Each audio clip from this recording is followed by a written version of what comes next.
हरियाली तीज की कहानी। हरितालिका व्रत कथा। कहते हैं कि इस व्रत के महात्म्य की कथा भगवान शिव ने पार्वती जी को उनके पूर्व जन्म का स्मरण करवाने के उद्देश्य से इस प्रकार से कही थी।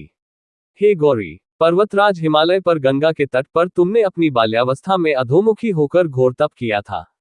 इस अवधि में तुमने अन्न ना खाकर केवल हवा का ही सेवन के साथ तुमने सूखे पत्ते चबाकर काटी थी। माघ की शीतलता में तुमने निरंतर जल में प्रवेश कर तप किया था। वैशाख की जला देने वाली गर्मी में पंचाग्नि से शरीर को तपाया। श्रावण की मूसलाधार वर्षा में खुले आसमान के नीचे बिना अन्न जल ग्रहण किए व्यतीत किया। तुम्हारी इस कष्टदायक तपस्या को देखकर तुम्हारे पिता बहुत दुखी और नाराज होते थे। तब एक दिन तुम्हारी तपस्या और पिता की नाराजगी को देखकर नारद जी तुम्हारे घर पधारे। तुम्हारे पिता द्वारा आने का कारण पूछने पर नारद जी बोले, हे गिरिराज, मैं भगवान विष्णु के भेजने पर यहाँ आया हूँ। आपकी कन्या की घोर तपस्या से प्रसन्न होकर वह उससे विवाह करना चाहते हैं। इस बारे में मैं आपकी राय जानना चाहता हूँ।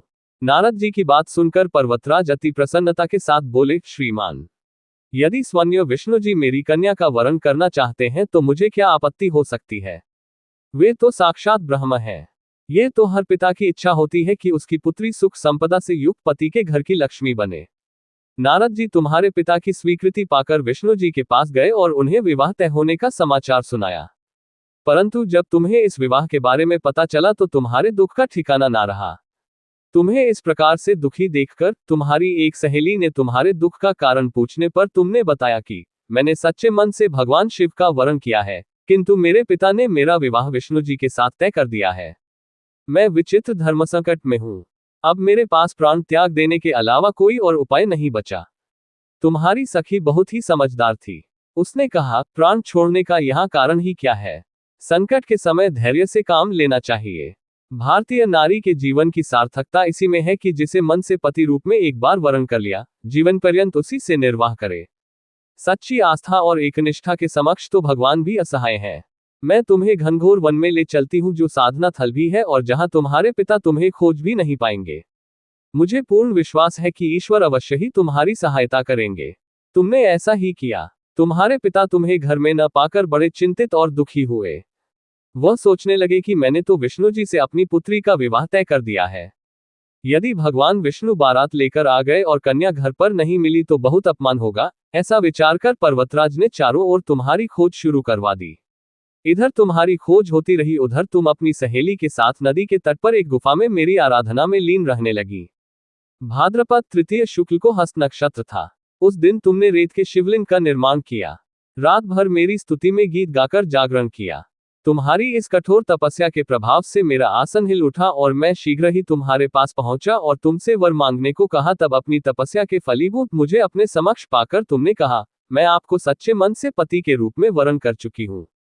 यदि आप सचमुच मेरी तपस्या से प्रसन्न होकर यहाँ पधारे हैं तो मुझे अपनी अर्धांगिनी के रूप में स्वीकार कर लीजिए। तब तथास्तु कहकर मैं कैलाश पर्वत पर लौट गया। प्रातः होते ही तुमने पूजा की समस्त सामग्री नदी में प्रवाहित करके अपनी सखी सहित व्रत का वरण किया। उसी समय गिरिराज अपने बंधु बांधवों के साथ तुम्हें खोजते हुए वहां पहुंचे। तुम्हारी दशा देखकर अत्यंत दुखी हुए और तुम्हारी इस कठोर तपस्या का कारण पूछा। तब तुमने कहा, पिताजी, मैंने अपने जीवन का अधिकांश वक्त कठोर तपस्या में बिताया है। मेरी इस तपस्या के केवल उद्देश्य महादेव जी को पति के रूप में प्राप्त करना था। आज मैं अपनी तपस्या की कसौटी पर खरी उतर चुकी हूँ। चूंकि आप मेरा विवाह विष्णु जी से करने का निश्चय कर चुके थे, इसलिए मैं अपने आराध्य की तलाश में घर से चली गई। अब मैं आपके साथ घर इसी शर्त पर चलूंगी कि आप मेरा विवाह महादेव जी के साथ ही करेंगे। पर्वतराज ने तुम्हारी इच्छा स्वीकार कर ली और तुम्हें घर वापस ले गए। कुछ समय बाद उन्होंने पूरे विधि विधान के साथ हमारा विवाह किया। भगवान शिव ने आगे कहा, हे पार्वती, भाद्रपद की शुक्ल तृतीया को तुमने मेरी आराधना करके जो व्रत किया था, उसी के परिणाम स्वरूप हम दोनों का विवाह संभव हो सका। इस व्रत का महत्व यह है कि मैं इस व्रत को पूर्ण निष्ठा से करने वाली प्रत्येक स्त्री को मन वांछित फल देता हूँ। भगवान शिव ने पार्वती जी से कहा कि इस व्रत को जो भी स्त्री पूर्ण श्रद्धा से करेगी उसे तुम्हारी तरह अचल सुहाग प्राप्त होगा। इस व्रत को हरितालिका इसलिए कहा जाता है क्योंकि पार्वती की सखी उन्हें पिता और प्रदेश से हर कर जंगल में ले गई थी। हरित अर्थात हरण करना और तालिका अर्थात सखी। इसे लाइक और शेयर करना ना भूले। चैनल को सब्सक्राइब करें। और अगली वीडियो किस टॉपिक पर चाहिए, कमेंट में जरूर बताएं। भगवान शिव आपकी हर मनोकामना पूरी करे। ओम नमः शिवाय।